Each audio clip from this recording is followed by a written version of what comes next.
form of simple investment, but in a form that increases local jobs and that supports the development of the relevant industries by sharing technology. In the development process, Korea has experienced and overcame numerous iterations of trial and error. For the ASEAN countries that are striving for growth, Korea is the best partner to share the experiences with.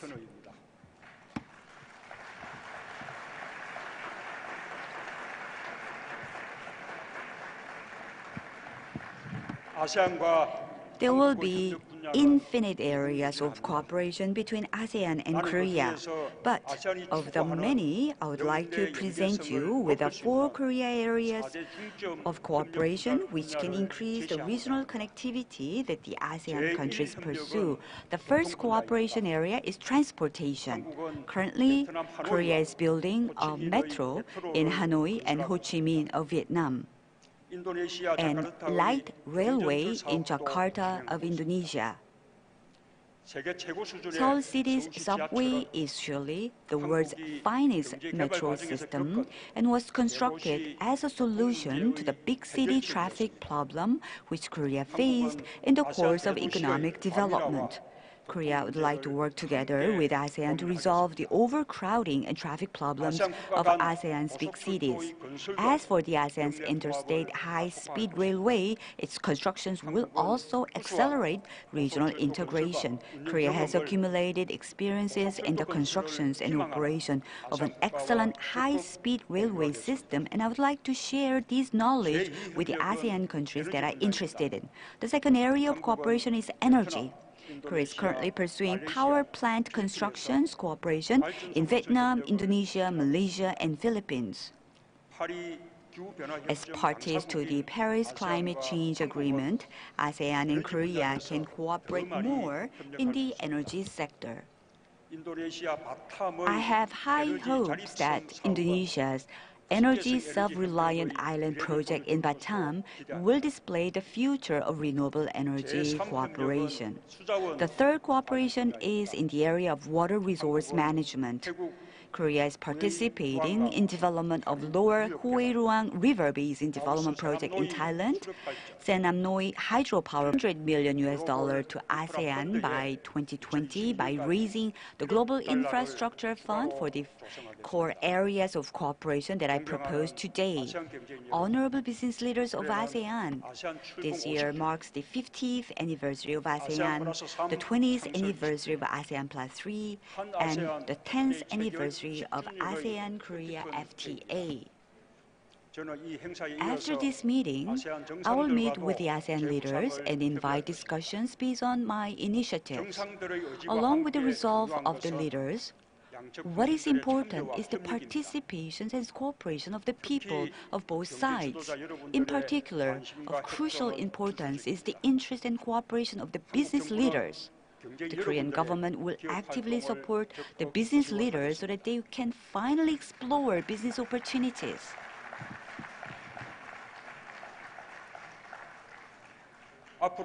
3 months from now, Korea's Pyeongchang will host the Winter Olympic and Paralympic Games. Korea is making thorough preparation to deliver the message of reconciliation and peace through Olympics. State-of-art ICT technology such as torch-bearing robot, autonomous driving buses, 5G mobile communications, and terrestrial ultra-high-definition broadcasting service will be introduced. Please, ladies and gentlemen, visit us in Pyeongchang, Korea. Please enjoy the beautiful winter seasons and diverse culture of Korea. Discover cutting-edge technologies and identify new business opportunities. I'd like to very much appreciate your interest and support. Thank you.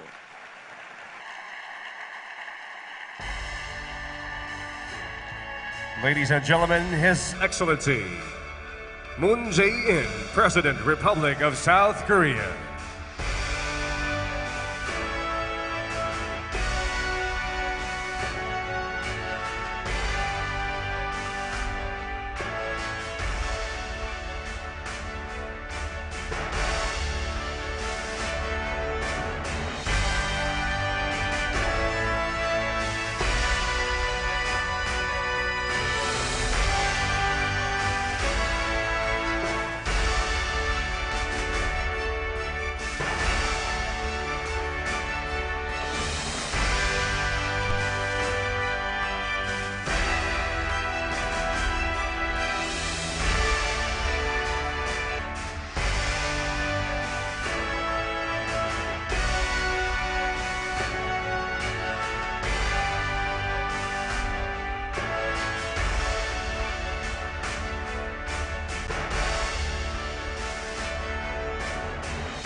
Good afternoon, ladies and gentlemen, and welcome to the afternoon session of the 2017 ASEAN Business and Investment Summit. Hosting our afternoon session, please welcome entrepreneur, business consultant, and host of CNN's premier business show, The Boardroom, Mr. Anthony Pangilinan.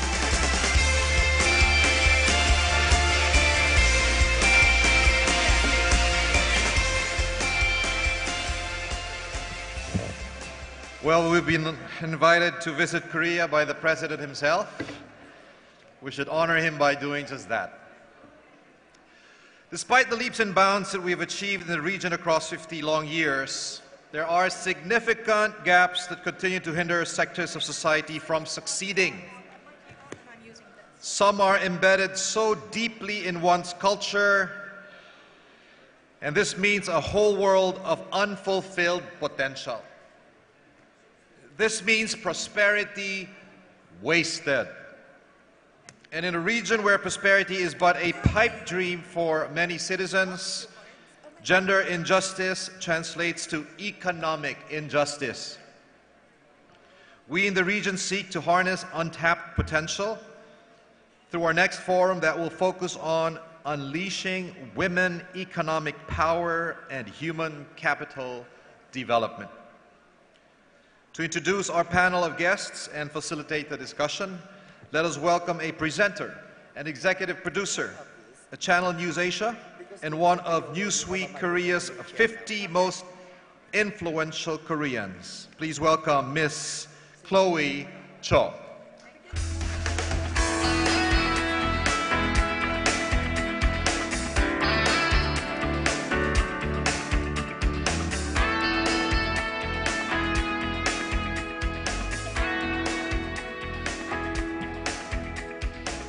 Hello, good afternoon. How are you today? Wasn't that an amazing speech by the South Korean president calling for co-prosperity? In case you didn't get the memo in Korean, it was a very impassioned speech calling for all of us band together, create jobs, create bigger businesses, and create unleashing potential in everyone. First of all, I am so grateful and delighted to be in Manila, in the city of dreams. The city is really a big dream. It's created so many dreams for countless people. We don't care about the traffic jams because we know that more and more people are joining the middle class, and that's a good thing. I'd like to invite my esteemed panel of leaders, women leaders. They have phenomenal stories and amazing personal journeys of struggles and triumphs. And I would like to call them up one by one. Please give them a whole round of applause. Ms. Teresita C. Coson, ASEAN BOC Council Member and Vice Chair of SM Investments.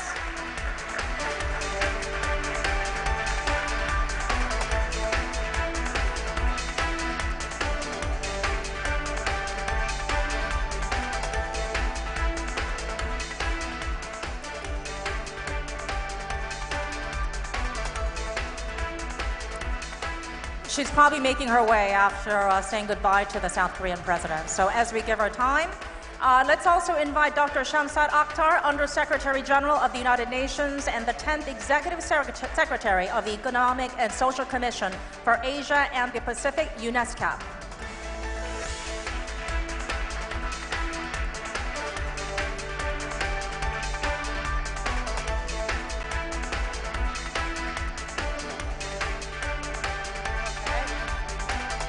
And Dr. Hafsa Hashim, Chief Executive Officer of SME Corporation, Malaysia.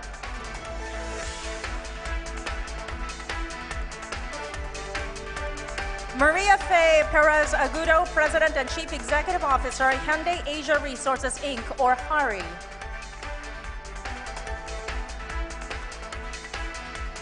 And Serena Sisombat Herbie, Managing Director of Sinop Coffee. She's also the ASEAN Business Award winner for 2017 as Woman Entrepreneur.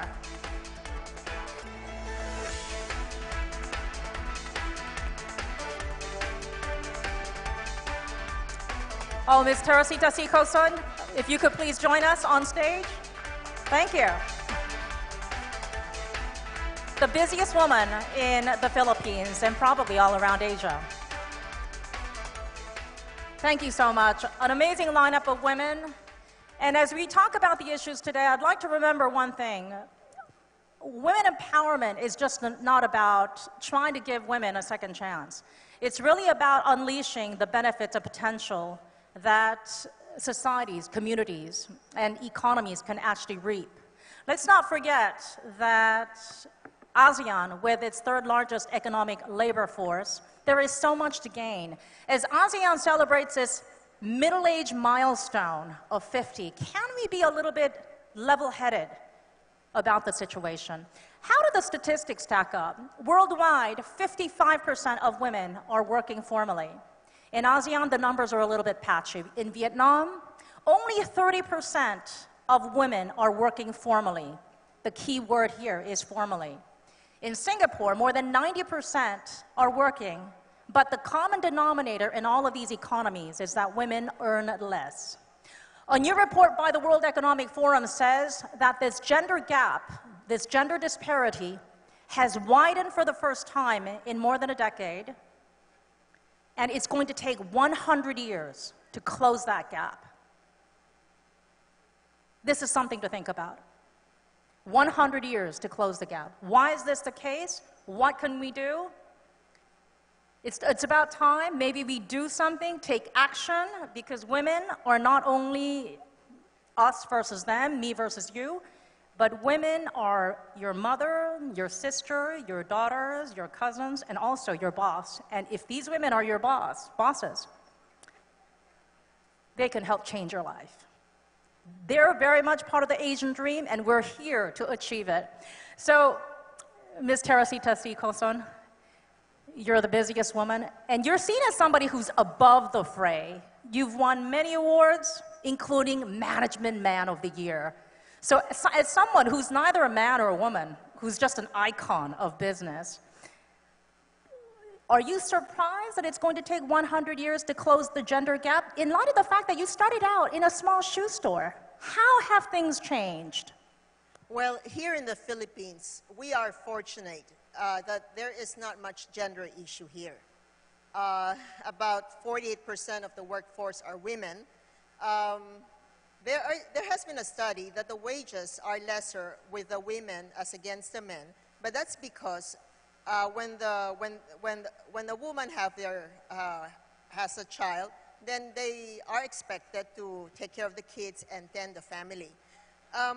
We're just fortunate, and if there's something that perhaps maybe other countries would like to emulate us, it is to have parity in terms of gender in workplace and in businesses. And Dr. Akhtar, you've been working to promote gender equality, trying to get people out of poverty for the past couple of decades. How do the trends stack up in ASEAN? Because at the end of the day, bridging that gender gap is very much part of achieving your Sustainable Development Goal agenda in 2030. Well, the story varies a lot across Asia and the Pacific region. But if you look at ASEAN, there's a lot of learning, as has been pointed out. Today, ASEAN is front runner in the region. The rapid, sustained growth that it has achieved has been accompanied by increased women's participation, which is almost close to about 60%, which is quite remarkable when you compare it with, say, South Asia or some other sub-regions. Also, standing out in this context is the role of the women entrepreneurs in this region. It's outstanding, in my view, relative to other sub-regions.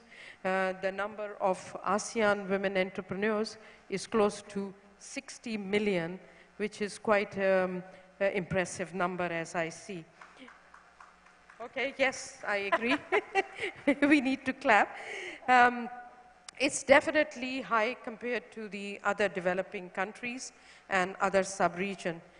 The share of female in top management in Southeast Asia is also above the Asian average of 14%, and is particularly high in the Philippines, as has been pointed out. Malaysia and Singapore also, it stands out. I do want to also bring to attention some other indicators. The gender wage gap, although still evident in this sub-region, has been reduced over the period. In a global assessment of wage equality for similar work done by men and women, Singapore ranks 4th, Malaysia 6th, and Cambodia is also 15th, which is not bad in this. Of course, Philippines stands out as an exception, and I'm very proud of that because I've lived 15 years in Manila at the Asian Development Bank. So, but I have to say that, like every good story, there are some areas where we need to work more, and I'm sure I'll be able to touch upon later, but I'd like others to have an opportunity to speak. We're going to get to the Philippine private sector experience from Fe in just a little bit, but I want to quickly reach out to the Malaysian experience with Dr. Hafsa. So in Malaysia, the numbers have been getting better, but in the boardrooms, at the boardroom level, women account for only 17%. Prime Minister Najib is now vowing to name and shame companies without any women on board. So is that going to make your job easier? Well, I would say that for a start, when we women in Malaysia goes into work, we do not differentiate ourselves whether we are men or women. We are equal, and we show our our performance through our own our grit and also our commitment. What's important here, I just want to remind myself, importantly, I want to go back to your statement about this 100 years to address this gap. I would like to understand, when they have got this report, where are the gaps? Is it in education? Because if it is in education, in Malaysia, 62% of those going to university are women. And I bet you in Pakistan as well as in Philippines, in Vietnam, majority of those who goes to the universities are women. Secondly, are we talking about in economics? If you're talking about economics, we hear here on this panel, women entrepreneurs comprise more than 50% in some countries. Well, in Malaysia, I would say that 30%, or rather 20% are formalized business, but you've got a lot, 90% that are informal business. So you see that if you look into this gender disaggregation of women in the economy, women in education, they are given equal opportunities. And believe you me, for my Prime Minister, he just announced end of October 2018 is a year of empowerment for women. And he put on board four very good big programs.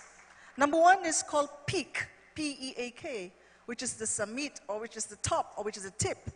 And it stands for Performance of Women, Empowerment of Women, Acceleration of Women into the ecosystem, as well as creating what we call Knowledge Women.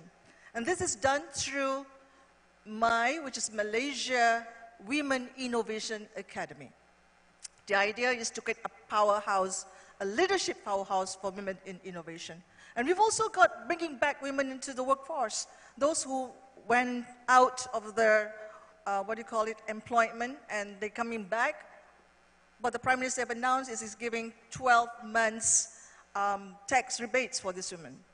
So some of the things that is being planned to put back and make sure that women are recognized is what our government is doing today. And we hope that by doing so, we'll be empowering more women into the ecosystem. Wow, a 12-month tax rebate system, that's really not a bad deal. Bring our focus back to the Philippines. In that report, did you know that the Philippines kept the Asian flag running high? It was the 10th place, and it was the highest for any country in the Asia Pacific. That is very good. So number one, completely gender equal, was Iceland. The rest were Nordic, Sweden, Norway, all these countries. The only country in the Asia Pacific was the Philippines. And it's no surprise because we've got great women like you. Thank you very much. And also, here is Faye. You are one of 10 children, grew up in poverty, shared with me this heartbreaking story of how she grew up in poverty of 10 children and managed to get herself together. And also, you happen to bulldoze into a male-dominated industry that was suffering, an underdog, written off by competitors and buyers alike. And today, here you are among the top 3. Do you feel that you had to work doubly, triply hard to really get yourself in there? Tell us about your experience in light of this gender disparity gap that we're hearing about. First of all, if you work doubly hard or triple hard, the number one thing that women should be working on is education. Because education is the number one lever and the penetrating strategy for women to lead and succeed in a perceived dominated men industries. For a woman to lead and succeed, you must be knowledgeable. And number 2, I teach you, you must have COP. You must have competence, attitude, and packaging. So, the challenge is to reframe the social expectations and attitudes towards women leaders and women and shatter these perceived perceptions or perceived wrong perceptions. I was listening to Hillary Clinton when she said that women are the largest untapped reservoir in the world. I belong to that reservoir of women. And women, of course, outside the Philippines still have a long way to go in terms of gender equality. But I tell you, the whole world is changing and shattering ill-conceived perceptions. So let me get straight to the point of how I survived in this industry, because way back in 2001, that was 17 years ago, in a meeting with probably 10 or 12 executives of Hyundai. Korean men, they only have one question. They looked at me at the other side, and they were here from management, sales, service, and parts operations, said, "You are a woman. What do you know about cars?" I wanted to walk out, or I wanted to feel dwarfed, but I said, "Can you treat me as a co-equal, even just for 30 seconds? And without blinking, I said, "You are a Korean. What do you know about the Philippine market?" That's game-changing for women. And then, when I came back home, the port of Manila was not open for Hyundai cars, so I cannot bring in the cars. Said, "Why? There's no space." Said, "Find the nearest port." And they told me, Port of Batangas in 2001, but Port of Batangas is notorious